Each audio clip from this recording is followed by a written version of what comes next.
Hey guys, it's ArchieLuxury. ArchieLuxury from the ArchieLuxury channel, the Paul Pluta channel, and ArchieLuxury corporate. Guys, keep watching. Keep watching. I need the viewers. I need the viewers. I need the subs. I need it. Like, subscribe, and tell your friends. Tell your friends, whether you like them or hate them. Just tell them anyhow. ArchieLuxury on YouTube. Hey guys, ArchieLuxury on the ArchieLuxury channel. And today guys, I wanted to share with you a little story and have a bit of a chat to you. And quickly, before we do this, quick wristwatch check. I'm wearing a Patek 5127 Calatrava automatic, white gold. Love this baby. Guys, this is an article. I wake up in the morning and I go onto my smartphone. It's a Google Pixel, and because I just hate Apple. And there was a interesting article. One of the subscriptions I subscribe to is a service called Medium. And Medium had this article here. I've been a bit down. I had a few personal problems with one of my adult sons. And this article here was, he thought we'd be better off. It's the story of this lady. She's a professional writer. She writes for Medium. And basically it's the horrible story of her husband's suicide. 2 years ago, my husband of 18 years took his life. I'm still coming to terms with why. And very, very sad story. The guy was a year older than me. So when he died in 2018. He was 46, and he left behind 3 sons, 12, 13, and 16. And he died in July 2018, and he was 46. And it's you know, it's quite a sad story, because you have a look at this, and I've got to tell you, it talks about how he didn't have any mental illness problems in the past. He didn't have difficulties. He was just a good American dad, and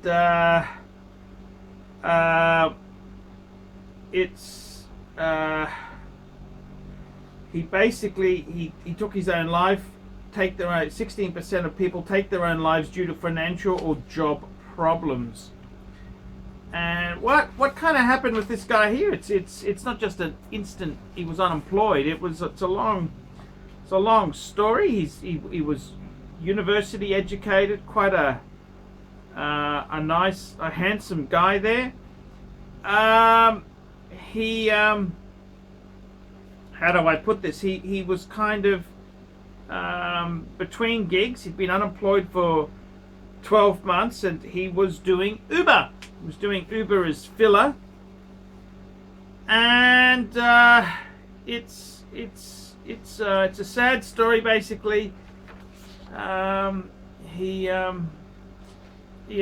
very sad story indeed there. And what I picked up from reading this article was that, you know, he didn't have a plan B.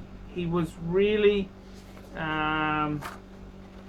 really discouraged, and particularly with this COVID situation. I think so many middle-aged sort of guys will find this. And he had a bit of a he was actually a options trader on Wall Street, and as time went on, the opportunities grew scarcer and scarcer. And you know, you can relate this. Stockbroking's, it's all happened. You used to have a stockbroker. Now it's online trading. You know, it's kind of, that kind of environment doesn't exist. So I mean, he was a professional finance guy. It goes on to say they lost their home. This couple. They lost their home, like so many other people, after the financial crisis of 2008.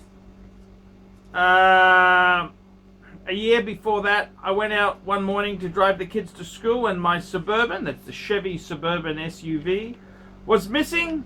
repossessed for delinquent payments. Yes, yes, yes, yes.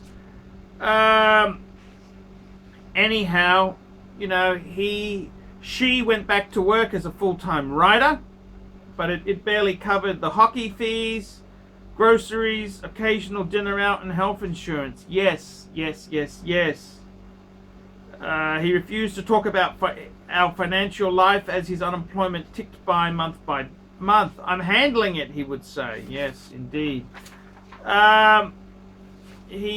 She offered to sell her engagement ring. He would have no part of it. Yeah, it's a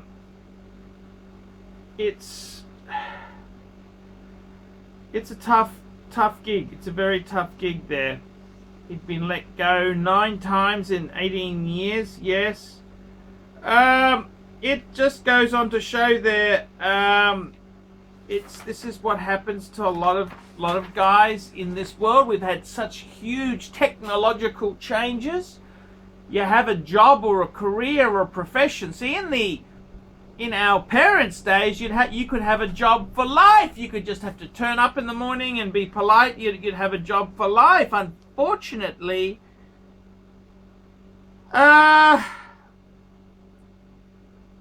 it's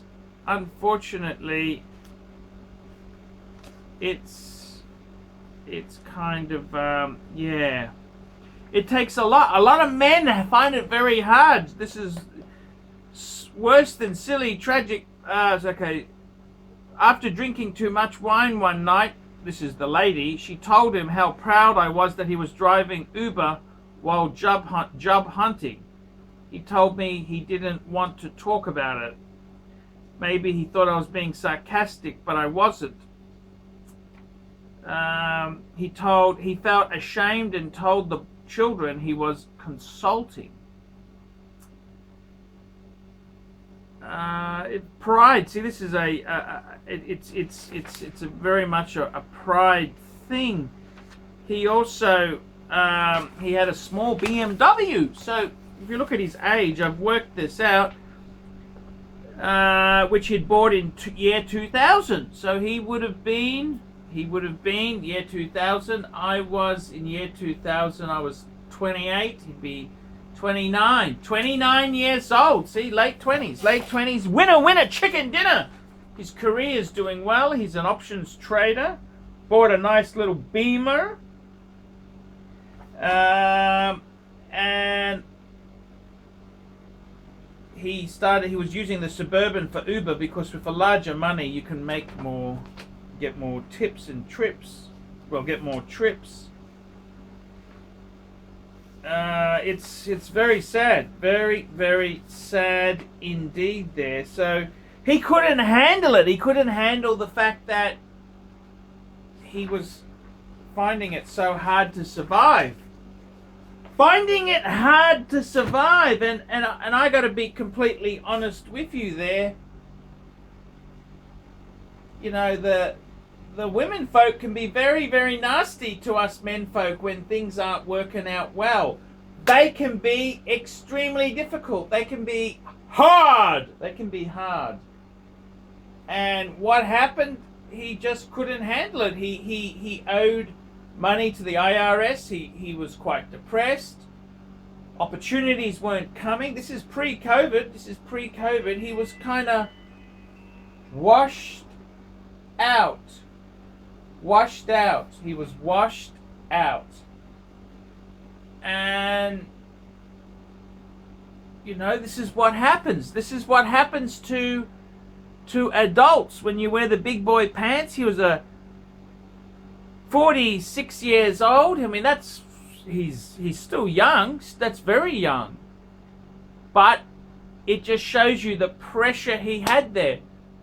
10 years earlier, they'd lost all their money in the financial crisis. And since then, it wasn't so great.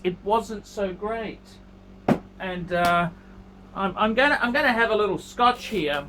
So his name was Matt Calder. I say Matt. I don't know if you can see me, but but I'd like to, Matthew G. Calder, I'd like to have a drink for you. I'd like to have a drink in honor of all you did for your family, and I want to say to you, man, I completely sympathize with you. I'm going to have a whiskey with you, and I got to say, thank you so much for this. This whiskey here is provided by, Christopher Guzman. Christopher Guzman, thank you so much. And I've got to say, it's a really sad story what happened to Matthew there. He was in the finance industry, and a lot of men themselves there, they find it so hard to have career setbacks. Cheers to Matthew Calder.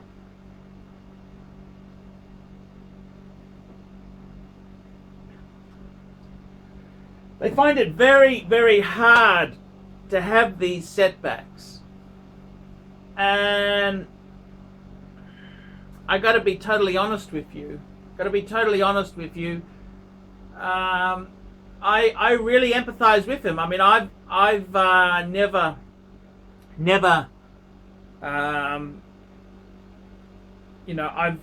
had some bad times, but suicide is not the answer. Definitely is not the answer. His family miss him greatly. It's the children. It's left a lot of pain, unfortunately, and he's just a cool guy. He's a cool guy who, it got out of hand. The free enterprise system was very hard to kick in. He was trying his best. The opportunities weren't there. And I got to say, man, I completely understand. I understand how hard this can be. And, raising 3 children in America, and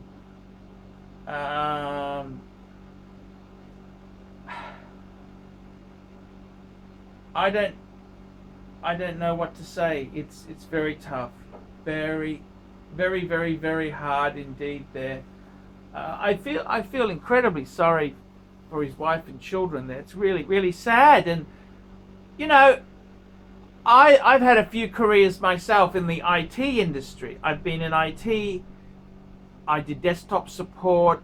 I did servers. I did management. I did a number of things. And I've got to be completely honest with you. IT is also an industry where it's a young man's game. They want late 20s. When he was buying the Beamer, that's what they want. They want those young, peppy, whippersnapper types there. And it's very sad that later on in life,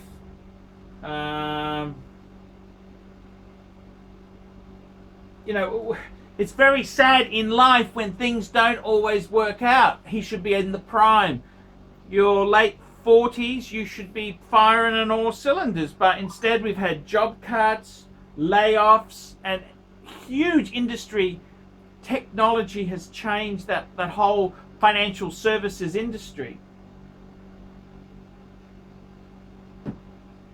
It's very tough indeed. And I read this article, and I could see, I really felt sorry for him. I can understand the pressure and pain he was in. I had my own computer business, which I closed down in my late 20s. That was when he was buying the Beamer. I wasn't going so great. And as a man, as a white, lower middle class, overweight white guy, it is damn hard at times. You can get into a bad rut and you just can't get out of it. And I found that in IT. I had contracting jobs, and it's a very tough game. It's very tough, very hard indeed. A lot of outsourcing, a lot of technological things have changed. I mean, the service support, a lot of that's gone to the cloud. So whereas you could have a career path, that's kind of gone. It's gone in a lot of ways. So I got to say, being 47 in IT is like being 57 in any other industry. It's such a it's a young man's game. And I mean, this guy here, he's applying for stuff. He's got some, he's trying his contacts and that. He's driving Uber, which is, it's hard to do low status jobs when you've been an important mover and a shaker. The wife's nagging, hey, what's going on? It'd be nice, they're just, women can be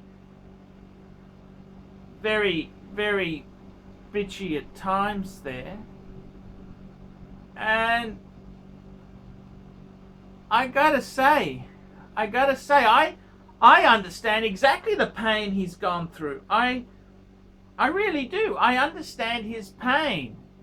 And he's just a good American guy who wants to be a good father, raise his kids, and buy a Rolex. And buy a Rolex or buy a nice, you want to enjoy life, have a nice car, buy another Beamer,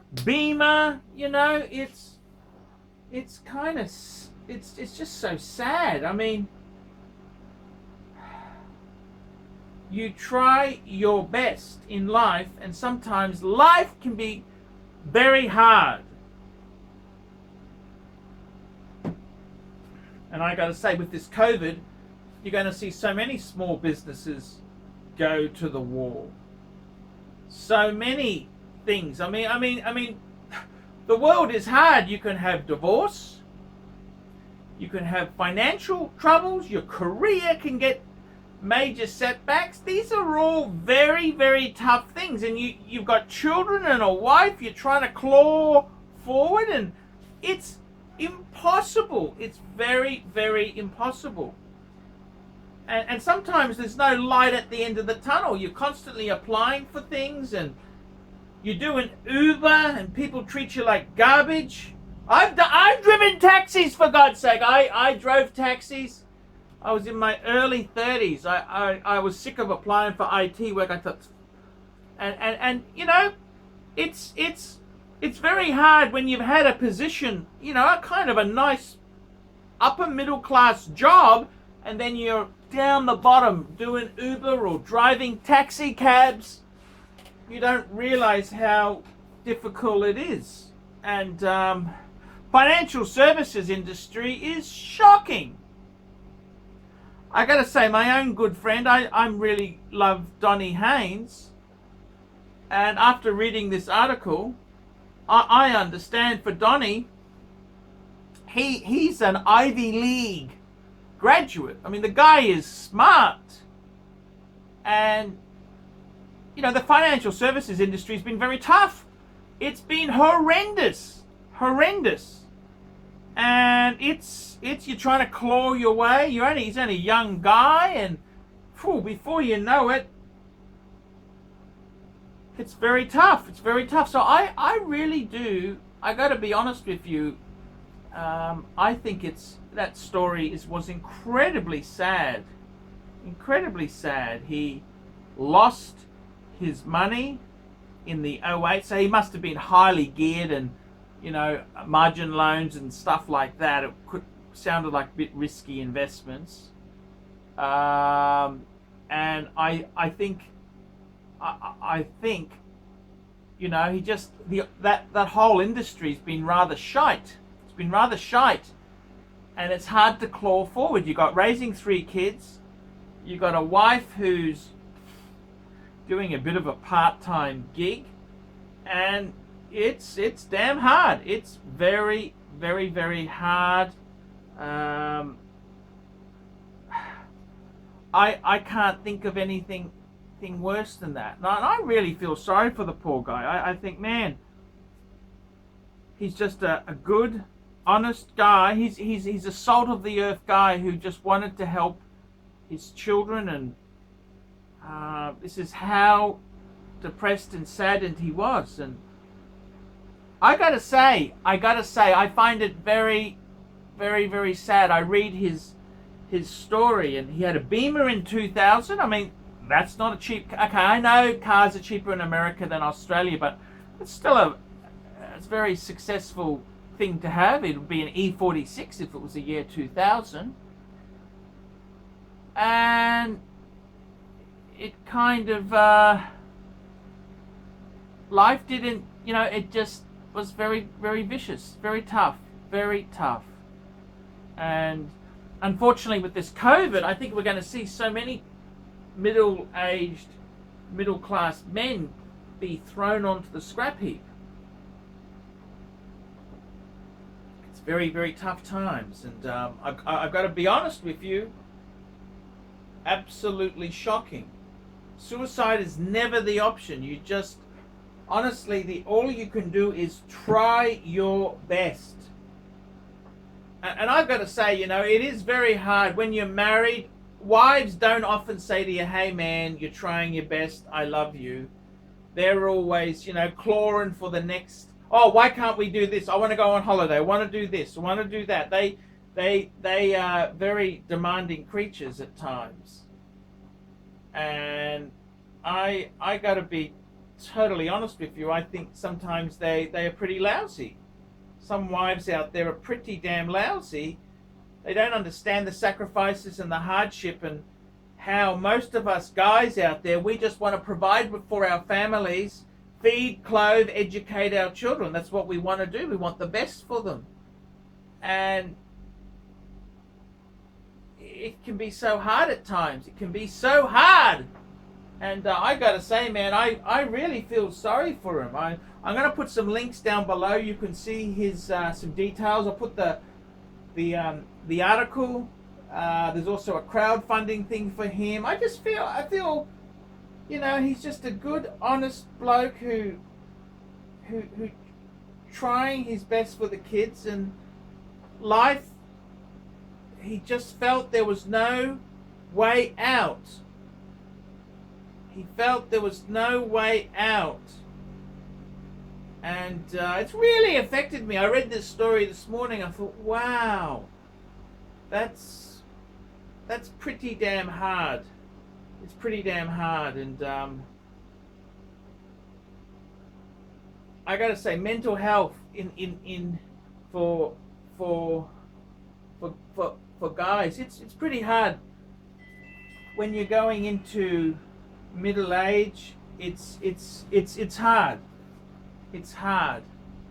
It's hard. You go into middle age, and you should be in the peak of your career. You should be like a finely tuned hot gun, but sometimes the opportunities aren't there. The world we're in is evolving and changing, and technology is doing a lot of people out of work. It's very tough. So have a look. It was a great article. I actually enjoy. I'm not getting paid anything to promote this, but I think Medium has some good articles. They're well written articles. Often they're a little bit left of center. Yeah, I get it. But for the most part, they're actually pretty decent articles. And I actually subscribe. I pay a fee to them. I subscribe. I think it's $5 a month. I think the articles are good. And I feel sorry for this dude. I really feel sorry for this dude. So I think, if you've got some man friends who are going through a hard patch, hey, give them a hug and say, hey man, I'm proud of you. You're a good guy. I think that's the best thing we can do as fellow men. So yeah, there you go. Very, very sad. I think unfortunately with this COVID, things are going to be worse.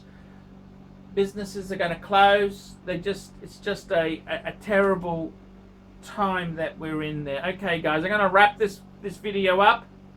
Like, subscribe, tell your friends, put some comments down below, and I do want to say to Matt Calder, I feel your pain. If he's watching this video, I'd say, man, you're a good guy. Hey guys, Archie Luxury. Who do I recommend for watches in Brisbane and Sydney? Vintage Watch Co. That's correct. Vintage Watch Co. in Brisbane Arcade in Brisbane and the Strand Arcade in Sydney. Vintage Watch Co. Brisbane and Sydney.